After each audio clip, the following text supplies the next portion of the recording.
Hi, I'm Andy Pavord, and I'm here to talk about the federal budget. And the hot topic today is the House budget resolution, and we're going to focus on the impact of that resolution on the state of Virginia, the Commonwealth of Virginia. So we're going to do two things. First, I'm going to provide a little context about the federal budget and the federal budget process, and then I'm going to discuss the impact of the House budget resolution on our nation, Virginia, and I'm also going to talk about Fairfax County, which is where I live. So to begin with, let's talk about the federal budget. And it's important to note that there are two types of federal outlays. And when we use the term outlays, we're talking about money that the government spends, that checks that are sent out, and things and people that are paid. It's the money coming out of the government. Now you'll notice from the chart on the right here that there's two types of federal outlays, in the dark blue and the light blue. In the light blue is what is called mandatory funding. And this makes up 72% of the funding in 2023, and it's about the same amount today. I'm using 2023 actuals because that's the last budget data that's been made public. More up-to-date data will come when the president publishes the budget in the next few months.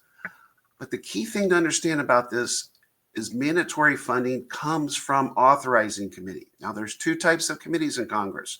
There's authorizing committees that set the laws, that structure how our government works, and there's appropriations committee that fund discretionary appropriations. So mandatory authorizing committees set the basic terms for mandatory funding. These programs are funded by permanent laws that mandate the conditions under which individuals and organizations receive payments from the government. Now, it's important to recognize that the amounts are not specified. If you meet the conditions specified in the law, you get the money. And the government doesn't know exactly how many people in advance are going to meet these conditions, so the amount of funding is not specified. Now, examples of this type of funding are Social Security, Medicare, Medicaid, pensions, veteran disability payments, and things like that. So in all these programs, if you meet like the age requirements, or if you meet, you get Social Security and Medicare. If you meet the certain pension requirements because you've worked for the military or the defense, you get the payments. Now, these mandatory payments continue under the terms specified by the law until Congress enacts a new law. And that is done through the authorizing committees. Now, that's the bulk of spending, 72% roughly. But the other part of spending is discretionary. And this is spending that is under the jurisdiction of appropriations committees. They're funded by annual appropriation laws. Now, here's the difference. Whereas mandatory funding continues until Congress passes a law to stop it or change it, discretionary funding through appropriations committee has to have a law to start it. And appropriation laws provide funding that is limited by time, purpose, and amount. So that's why we have a shutdown, is when an appropriation law runs out and there's no longer any appropriations money available by law. Now, this kind of funding takes care of most core functions of government, such as defense, Homeland Securities, veterans healthcare, the national parks, Food and Drug Administration. All these kind of things are done by discretionary.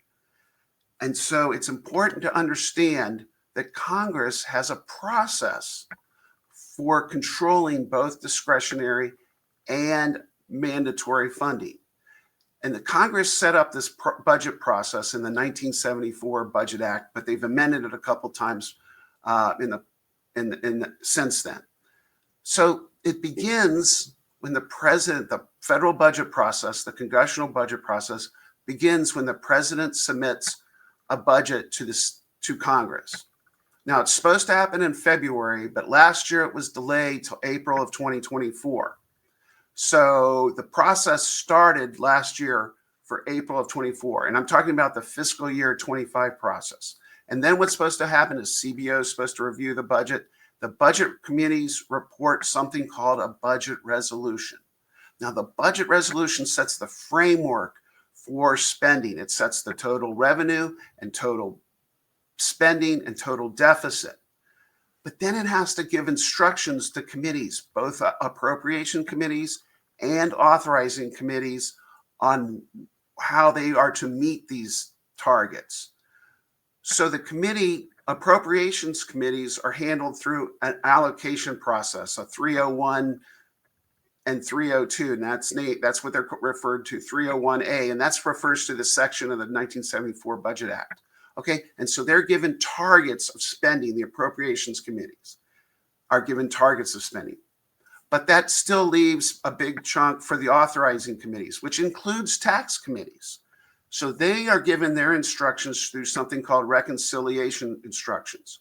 And the way this works is the reconciliation instructions go out to the committees, and they're given a date to turn back laws, draft laws or bills that will implement the reconciliation instructions.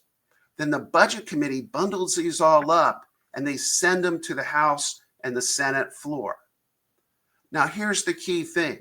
A reconciliation bill is privileged, which means it cannot be filibustered in the Senate. So that's the key thing here, that a reconciliation bill enables the Congress, and in this case, the Republicans, to pass a bill without a filibuster, which means the Democrats can have no say. They don't need Democratic votes to pass a reconciliation bill. So let's just summarize this up. The budget resolution does three things. It sets overall revenue, spending, and deficit limits. And second, it provides discretionary spending limits to the Appropriations Committee through 302A allocation. And third, it instructs authorizing committees to adjust taxes and mandatory spending to align with the spending limits in the budget resolution. So what does this mean? Well, first, before we dive into the impact of the House budget resolution, I want to emphasize that we have a deficit problem in this country. This is the CBO projections as of January 17th. And you can see it's almost $2 trillion deficits for as far as the eye can see. And so as we go through this, keep in mind that it's easy to say, oh, this is a bad cut. I don't believe in this cut. But we do have to find a way to address the budget deficit. And the key thing is the House budget resolution does not address the deficit. The House budget resolution increases the deficit by $173 billion in fiscal year 2026. It increases the national debt by $22.4 trillion over the 10-year period from 2025 to 2034. And then I also say the House budget resolution includes $2.6 trillion in what can only be called fake deficit reduction. So I know this chart is a little small, but let's just take a minute and look at it. So here on the first, we have the CBO column, and this is CBO's projection of deficits if everything, and they do what's called a current baseline projection, means that there are no changes to the law.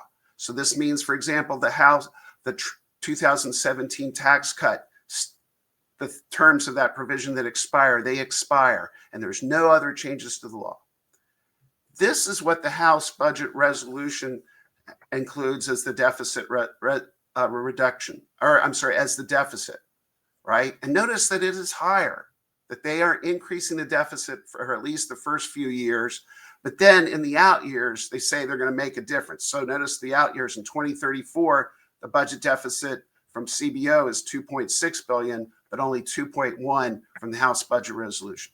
Whereas in 2025 and 2026, the House numbers for deficit are higher than the CBO. But that does not take into account the macroeconomic impact. And this is just basically an idea here that there's going to be so much economic growth due to the House budget resolution's fiscal plans that the more revenue will be generated, and that generated revenue is reflected in these numbers. It's going to generate $2.6 trillion in new revenue for the federal government. This is, I don't know how to describe this other than to say it just doesn't make any sense. It is not grounded in any sort of economic theory. We have a lot of historical evidence that shows the impact of tax cuts on the economy. and they don't show this. So I consider this to be a fake deficit reduction number. And when you put those numbers back in, you see that it's a $1.3 trillion increase in the debt, national debt over 10 years, and that every single year there will be a deficit under the House Budget Resolution Plan. So as we go forward and look at all these cuts, remember that this plan does not reduce the deficit, even in their own terms, and it's worse when you include their fake macroeconomic impact. And just to show that I'm not making this up, this is the actual table that the House Budget Committee published, and it shows the fake deficit reduction in this row, macroeconomic impact on the deficit, $2.6 trillion. So I just wanted you to see that this is, in fact, what they're saying. So now let's talk about the impact of the House Budget Resolution on discretionary funding. So the headlines for this is that they will cut most government programs by 22%. Most discretionary programs are 22%. Now we recognize that they're going to exclude defense from cuts. They've said they're going to exclude Veterans Affairs from cuts, and they're going to not cut Homeland Security. So what does this mean? So they say, and I'm going to show you this in a minute, that they say that they want to do a cut of $180 billion in FY26. Now, the non-defense discretionary total is $1,028 million.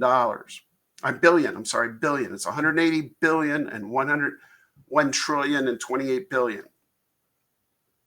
But then we subtract the cost of the veterans benefits that they're not going to cut, and they're not going to cut DHA. So there's a total exempt of 226 million.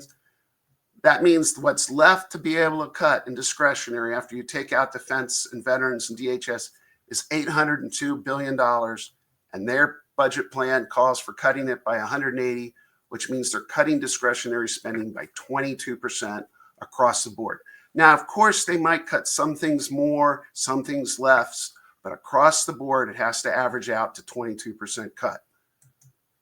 So just again, to show that I'm not making this up, this is their tables. They published this, the House Budget Committee, and it shows $179 billion cut for 2026. This is the 2026 column.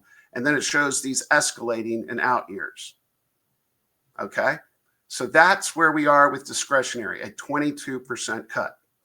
Now let's talk about the mandatory stuff. So they have issued instructions to the committees that are shown in this table. And we're going to go through those. But $880 billion cut over 10 years. These are 10-year cuts for energy and commerce. But that's the committee in the House that handles health. And then you can see minus 330 for education. And that's what we're going to show as student aid, minus 230 billion over 10 years. That we're going to show is nutrition programs, minus $50 billion in government oversight reform, and that we're going to show is a pay cut to federal employees of $5 billion a year. And then you get down here, the increases are for defense and national security, and then the biggest increase to the deficit is $4.5 trillion to pay for tax cuts. So let's work through this. Let's start on the Committee on Energy and Commerce. And the headlines here is that the House Republicans voted to cut Medicaid by $88 billion. We're going to show you why that's true. Now, what is Virginia's share of that? The House Republicans voted to cut Medicaid funding by $2.7 billion. That's Virginia's share of the $88 billion. But how does that impact in our Fairfax County? Well, Inova, which is the big hospital around Fairfax County, it's going to cut their Medicaid funding by $90 billion. Well, how do we know that's true? Well, let's do the analysis. So first, we're going to calculate the percentage cut in billions. So the annual cut required for the nation as a whole for the House Budget Committee is $88 billion. And you say, well, what is that? Well, it turns out that the only thing that's available to cut under the jurisdiction of the House Energy and Commerce Committee is Medicaid and Medicare and the CHIPS Act. These are all the mandatory programs, or at least the big ones. There's several like tiny amount ones, but these are the big ones. And they've said they're not going to cut Medicare. And I think the CHIPS Act is already spent. It is being spent this year. So really what we're talking about is the cuts to Medicaid. And I would note, look at the math. 635, 14 equals 88. It seems to me that that's the math. That's what they did. That's intentionally what is going on, is they're cutting Medicaid by $88 billion. So what's the impact in Virginia? So Virginia gets a Medicaid grant of about $19.8 billion. That's the Medicaid payment for Virginia. If you cut that by 14%, that's a $2.74 billion cut. And for Nova gets $642 million a year in Medicaid revenue. If you cut that by 14%, it's $89.9 million. And I'm rounding that up to $90 million. So that's the impact of the Committee on Energy and Commerce on Virginia. Now let's talk about the Committee on Education and Workforce. Now let's do the headlines. House Republicans vote to cut aid to students by $100 billion per year, and that's loans and Pell Grants. The House Republicans vote to cut student aid funding by $35 billion, or 47% of total spending. Now, why is the 35 less than the 100? Because what they're cutting is the funding they're cutting is the loan subsidy. But that subsidy actually generates a program amount of total loans of much larger. And so to the students it matters is they're not getting their loans. And that will be $100 billion per year nationwide for loans. What does that mean for Virginia? The House Republicans voted to cut aid for Virginia's public universities by about $800 million. That's Virginia's share of that. Now, I'm just talking about the public universities. A lot of Virginians that go to private universities will have their aid cut too, but that's not part of that figure. And then the flip side of that is Virginia universities will lose $800 million, the public universities, in revenue. And that's revenue that's going to made up. And then we also need to point out that the Fairfax County Public Schools will lose $40 million in funding. So that's the headlines. Let's now drill down and see where those numbers come from. So first, again, we calculate the percentage cut. So the House Republicans have required a cut of $33 billion for programs under the jurisdiction of the Committee of Education and Workforce. And then the programs that are funded by the Committee on Education and Workforce are listed below. And there's $53 billion worth of programs. Now, I've done is just took a straight line cut of which means 62% to get 33 from 53. You have to cut. You can only fund 62. I'm sorry. You have to cut 62% of it. Now, it's highly likely, though, that the pension benefit guarantee and the energy illness fund will not be cut. So the actual cuts may be higher than 62%. And I may be low. My estimates of the total cuts may be low on student aid, but we'll go with 62% for this analysis. Well, what does that mean nationwide? So Pell Grants under the Committee of Education Workforce are $6.9 billion in mandatory funding for Pell Grants. Now, this is an extension on the regular Pell Grant program that allows about an extra $1,000 to be given to Pell Grants. And if you cut that by 62%, it's $4.3 billion in cuts. Now, I want to include the Pell Grants under the appropriations committees, the discretionary funding. And they're funded at $26.7 billion in 25. So if they take their share of the 22% cuts in discretionary spending that we talked about, that's $5.9 billion in cuts to Pell Grants. And then there's the student loans funded by the loan subsidy. So the student loans spending is about $40 billion. That's the financing of the subsidy. But that $40 billion supports $145 billion in loans to students. And you cut that by 62%, it's $90.7 billion. So there's your $100 billion cuts. So what does that mean for Virginia? So Commonwealth for Virginia's share of the Pell Grant programs, the cut is 30%, and I'm blending it there between the discretionary and the mandatory cuts. That means $115 million in lost student aid from Pell Grants. But then the student loans, Virginia public universities, and this is the main ones, UVA, Old Dominion, Virginia Tech, George Mason, they're going to take a 602% reduction in revenue because students aren't going to get their student loans. 60% of student loans will not be available next year if the House budget resolution passes. That means the total cut in aid to Virginia universities is about $800 million. That's an $800 million revenue cut that they're going to have to figure out how to deal with in Virginia universities. So now let's talk about the House budget resolution cut to Fairfax County Public Schools. And there's two kinds of cuts. The food and nutrition is going to take a 15% cut, and then all the other programs take their 22% cut. So that means that the Fairfax County Public Schools are going to lose about $41 million in revenue that's going to have to be made up. The big hit is special education. That's a big program, but there's a lot of grants we're going to lose too. So that's something to think about. Now let's turn to the Committee of Agriculture. The headlines there is the House Republicans vote to cut nutrition programs by $23 billion per year. And Virginia, that means the SNAP program is going to be cut by $273 million for Virginia. So again, how do we calculate the numbers? You see that, you know the drill by now. We look at the cut, $23 billion. We look at what's available to be cut in the mandatory programs. SNAP is $123 billion. Federal child nutrition is $28 billion. I do not believe that they're going to cut federal crop insurance and the farm program. So I think all the cuts going to come from the $152 billion. So that's a 15% cut. And notice that the numbers round nicely, right? So that means that their staffers made these calculations, and that's where these numbers come from, I think.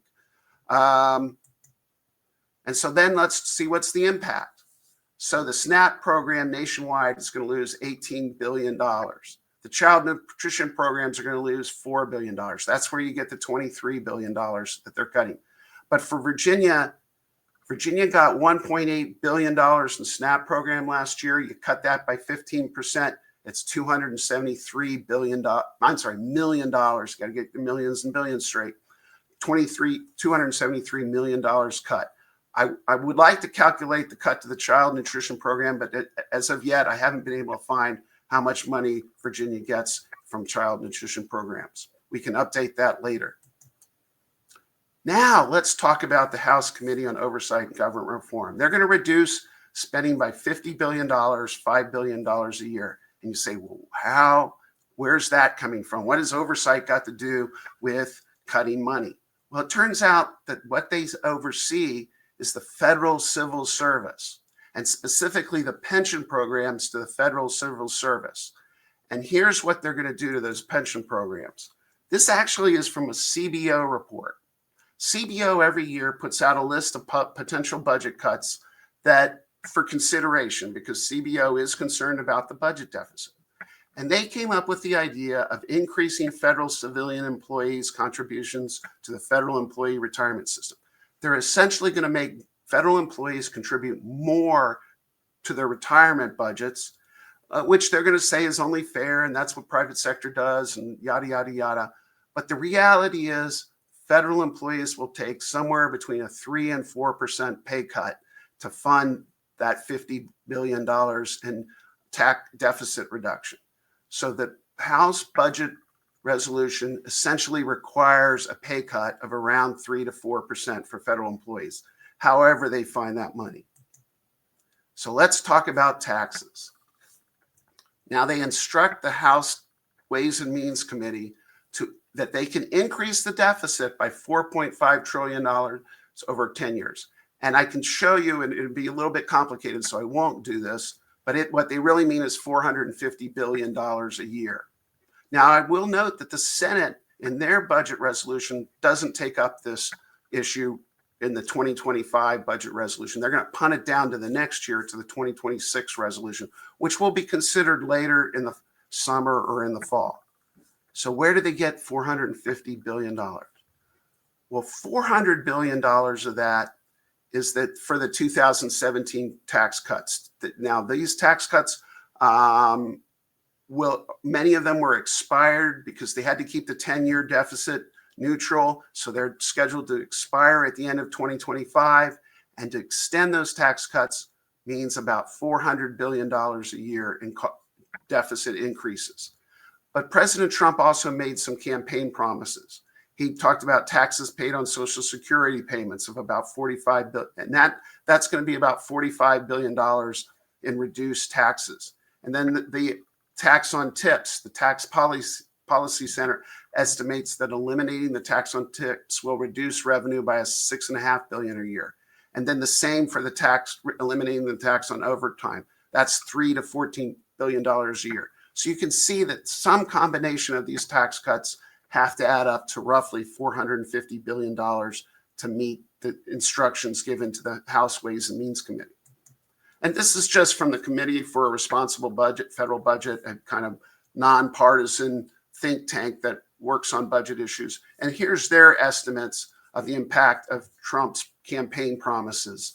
And again, it's about $5 trillion is the low estimate. So the House Budget Committee picked $4.5 trillion. And you can see some other things like the state and local tax relief that they're talking about doing, and some domestic production issues for business and stuff like that. So let's just summarize all this.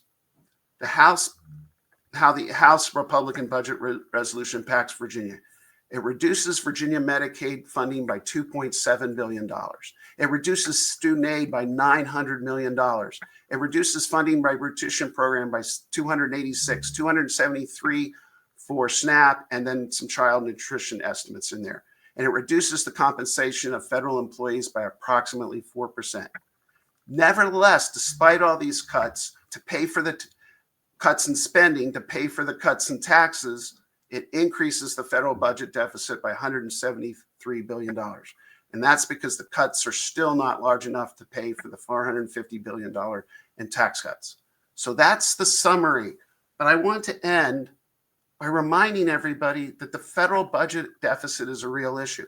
And it's very easy to, attack the Republicans and say, oh, you're cutting everything, if you're not willing to say how you would be the budget. And it behooves people to start thinking about, how are we going to deal with this deficit issue? What are we going to do about that? And one thing I will close is the Republicans refuse to deal with the idea of revenue. Oh, I'm sorry. And we have to think about where we're going to cut.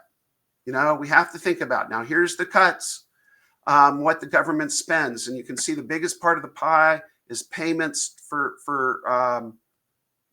Social Security and stuff like that, for Medicaid subsidies and things like that. But notice that the compensation payments are only about $500 million. And there I'm talking about compensation for military, which is about $160,000, $170,000, and civilians, which is in the $300 billion range.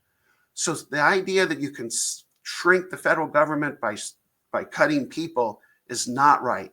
What's going to have to be done is some intelligent, rational discussion of where we're going to cut and what programs are going to cut.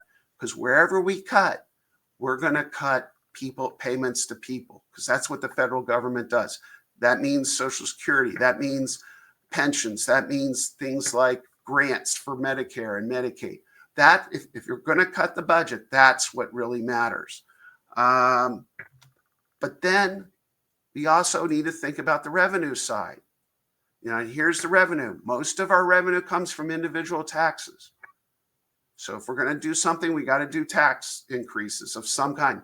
And who is taxes increased? Is it working class people? Is it people in the lower end? Or can we find some money from the wealthier tax brackets? There's also, look at Social Security receipts. That's $1.6 billion in receipts from Social Security. The Social Security program, we didn't talk about it here, but it is running a deficit. And eventually, the trust fund that funds that deficit will run out, and cuts to Social Security will be required. Should we fund Social Security with some sort of revenue increase in the Social Security program? And lastly, look at corporate tax, income tax. That's not very much, 400 some billion dollars. It's a little higher now because of the tax increases during the Biden administration. But it's really hard to pull a lot of money out of corporate income tax increases. And then I'll just point out the customs duties are currently at $80 billion, and it will be interesting to see if any more revenue comes from that. So that's my presentation. I'd like to conclude. I hope you found this interesting. We will be posting more videos about the federal budget process as the process moves on over the next few weeks, because a lot is happening. It's an interesting time. So if you're interested, please click on the picture of me to subscribe to this YouTube channel, and so you can keep up to date on what's going on in the federal budget process. So have a good day, and thank you for listening.